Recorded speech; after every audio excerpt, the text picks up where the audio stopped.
Today is Monday, March 23rd, 2026 already. For those who don't know, my name is Luther, real estate professional here in the Kansas City market. Let's jump right in.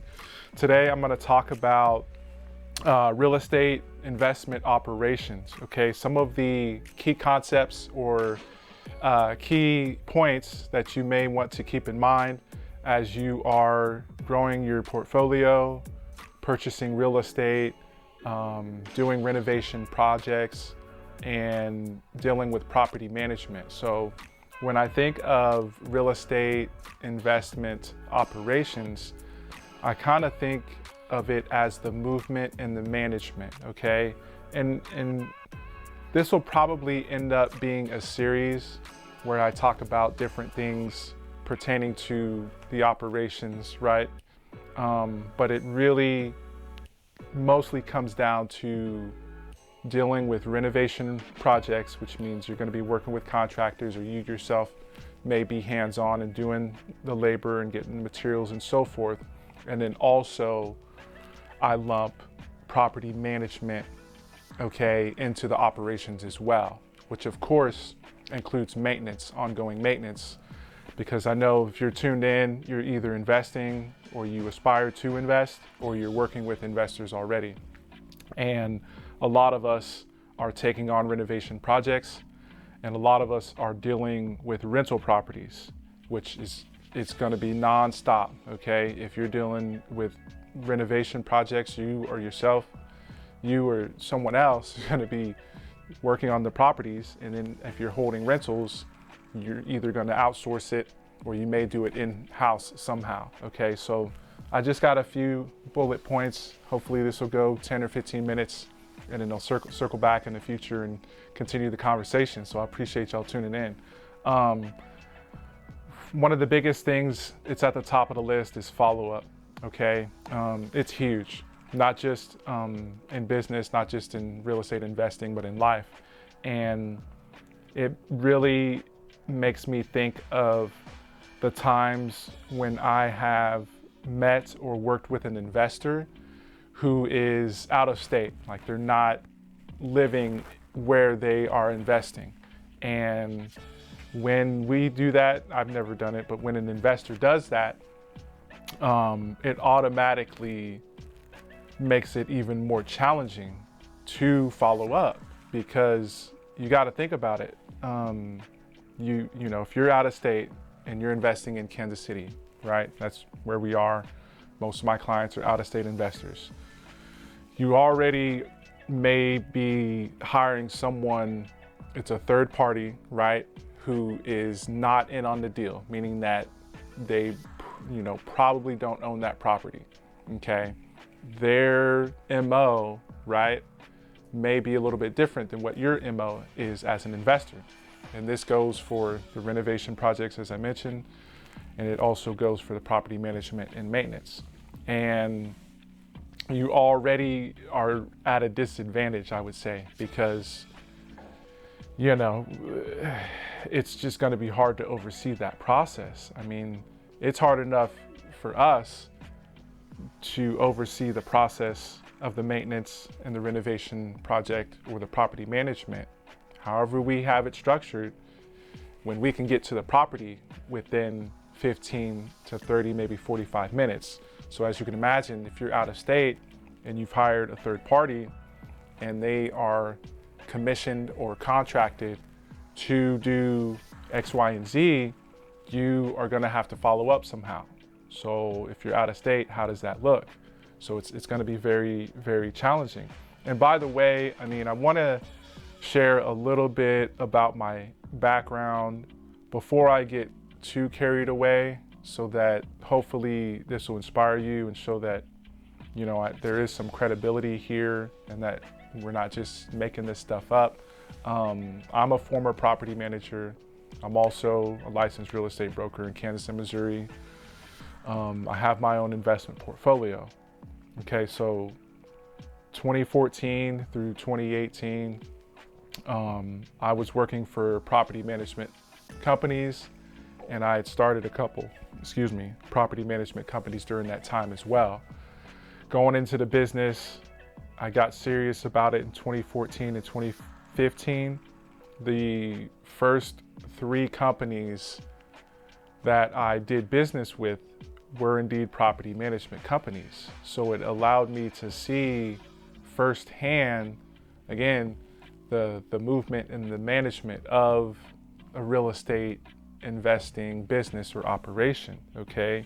And after doing business with those first 3 property management firms as a leasing agent, as a assistant property manager, and then as a bit of a project coordinator or project manager, we went on to start a property management firm, our own, and started to not only manage our own renovations, but mostly at that time, 2014 through 2019, most of what we did was third party for our clients who own these investments. And like I said before, most of our clients were out of state. And it you know, me being, you know, who I am, like, I'm a pretty open book and I want to do right by my clients. And, you know, I was straightforward with them. In some cases, it happened more than once. Before we even really got started, before we even really had an agreement or a contract together, which is another point that I'm going to need to hit on in the future, is that, you know, the agreements and the contracts, that's an important thing too. But before I even got that far, I remember connecting with a few different investors throughout that time frame, and they told me the situation. Usually there was a falling out with a contractor, perhaps more than one contractor, and they were, and the investor that is, was at odds with at least one property manager. This may have been their second property management company that they have tried to hire. And all I did, I talked with them, I hear them out, I listen to the backstory, and there's always an interesting backstory for every single project, every single deal, every transaction. There's always a neat story, or, you know, a crazy story. And all I did was listen to them, told them what we did. I went by the property and got photos. I think that happened at least 2 or 3 times. I sent them the photos and said, hey, here's what's going on. The utilities are on or the utilities are off. You know, I have an idea of what needs to happen to get it up and going. And they were impressed just by that. They hadn't seen pictures in some cases years, okay? And so I'm trying to get you to think about the business of real estate investing and how it moves and how the management can flow more seamlessly, okay? And I say all this because it's important, you know, if you're going to be renovating properties, if you're going to be managing rentals, okay, we have to be on the ball. You're gonna have to be on the ball with this stuff, okay? And one of my mentors, he emphasized something that I kind of already knew in the back of my head, but when he said it and he said it again, it really hit home. Ownership management, that is an absolute game changer, okay? So for me, as soon as I, you know, had those experiences and started to grow my own investments and partnering with people and using other people's money, I saw a striking difference between how I could get through the process, because I'm on site, right? I can check on the property. You know, if we have a vacancy, I'm on site at that property at least once a week until that project is done and until that project is sold or occupied, okay? And that's something that I think a lot of investors sleep on is, okay, and I'm pretty sure, you know, the assumption is that if we outsource certain things and we get cheaper bids, we can do all of it, we can hire out for all of it, and it'll still be profitable. Well, I think that's a big misunderstanding and misconception when it comes to real estate investing, especially if you are taking on heavy renovation projects, and especially if you are managing rentals of any type, and especially multifamily. I would encourage y'all, however you can swing it, to figure out how you can get the people who you are commissioning in on the deal somehow, some way. If you can, you may not be able to swing it all the time, and it may not make sense for, to have your contractor and your property manager in on the deal, but at least if you're investing out of state, if you have a partner who owns that investment with you, they then can manage the projects and manage the properties way more efficiently. And you have to understand they're incentivized to do so because, depending on how you structure the joint venture or the partnership, your partner who's on the ground is going to be incentivized to see to it that those projects get done in a timely manner and that those investments perform, because if they don't, they probably aren't going to get paid nearly as much, if at all. Whereas on the flip side, you are out, you got to think about this, wherever you are, if you're out of state or if you're in state, if you're outsourcing to a third party, you have to understand their MO, their incentive is for their company to make profits, not necessarily to see to it that they get through the project in a timely manner and they keep the business relationship going. It's just human nature.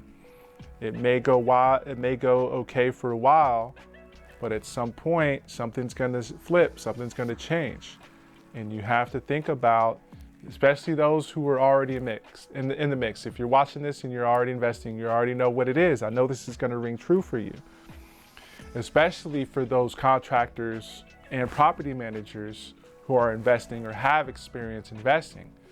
There is a big difference when you get a phone call regarding a property, whatever it is. It could be a fire, it could be a break-in, it could be a tenant situation, it could be a toilet situation, whatever it is.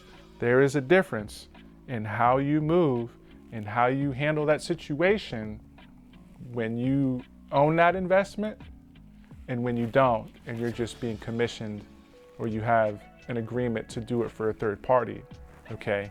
So I hope that makes sense. I mentioned follow-up. I mentioned being on site, someone being on site regularly, ideally someone who is in on the deal, right? Which leads to the ownership management.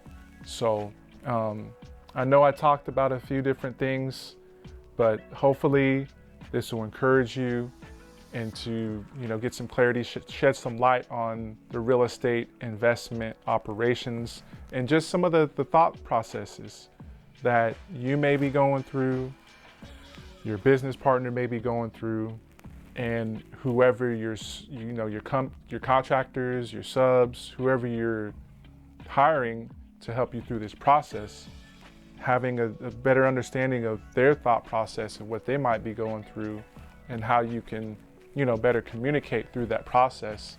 Hopefully this is helpful, and stay tuned. I'm definitely gonna continue the topic of real estate investment operations and get into a little bit more about how I have moved through that process. Okay, so that's it for today. Appreciate you tuning in. Take care. Peace.